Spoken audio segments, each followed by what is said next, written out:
My congratulations to all of those who joined with me in Paris and would have been victims of this terrorist plot on today's verdict, to all of those who have fought so hard in the MEK for Iranian freedom, and to Iranian patriots everywhere who want to restore the good name of Iran and create a free and democratic republic in Tehran. There is no mistaking that today is an extraordinary victory.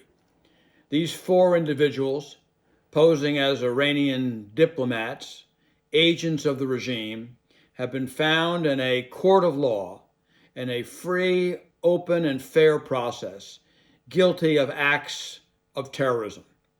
Any debate about the Iranian regime's involvement in acts of terror, murder, is now over. It's established as a matter of law, a matter of fact, that it was the intention of the mullahs in Tehran to murder Mrs. Rajavi and all of us who were there doing nothing more than in free expression, in France, the heart of a Western democracy, petitioning the Iranian government to let its people live free lives. And now the verdict is in, and these four individuals will pay with years or decades of their freedom. But what's not done? They didn't act alone. Indeed, interestingly, they never even pled innocence. All they were arguing is that they shouldn't be tried because they were diplomats. They didn't claim they weren't terrorists. They didn't claim they weren't trying to commit murder. They claimed they were diplomats. Well, their pleas have been rejected. Now, where do we go? First, let's just be honest with each other.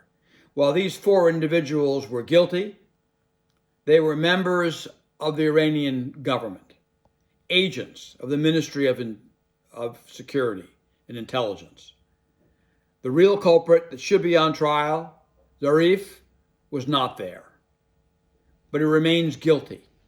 And for all in the international community who seek justice, he and his subordinates are yet to be apprehended and tried, but they are guilty, as is the larger regime. International diplomacy, using the status of a diplomat to transport explosives, to plan murders, to move agents with the intent of killing, is as much of a violation of international law as is possible. So what do we do? First, for those nations who have not done so, designating Zarif, designating the ministry as a terrorist enterprise is essential. Sanction it, call it out for what it is, a terrorist enterprise.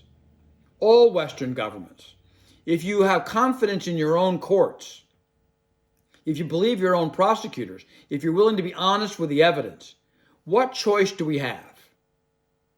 These are judgments my own government, the United States, have made, but now must be made by countries in the EU and Britain and a host of other nations. You have confidence in your courts, follow their lead. Second, the Iranian people. If you doubted before the claims of the United States and other Western nations that the Iranian regime is a terrorist government, is there anything left now to discuss or debate?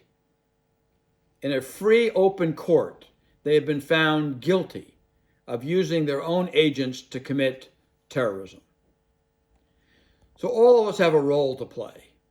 Now, as I've suggested, other governments need to speak by designating as terrorist acts, certainly designating Zarif as a terrorist. And then the Iranian people. You've seen the evidence. You've seen what has happened. The MEK and Mrs. Rajavi have provided the leadership and the inspiration. Just as today, there is a verdict. History and future courts, as assuredly, the mullahs will one day sit in a docket, in a jury, in a trial in Tehran for their crimes. As agents of the Ministry of Interior, as Zarif himself will sit in a jury docket. As sure as that will happen, Today, we celebrate this great victory. Congratulations again.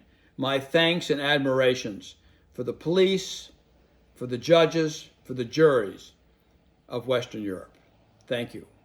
Thank you very much, Senator.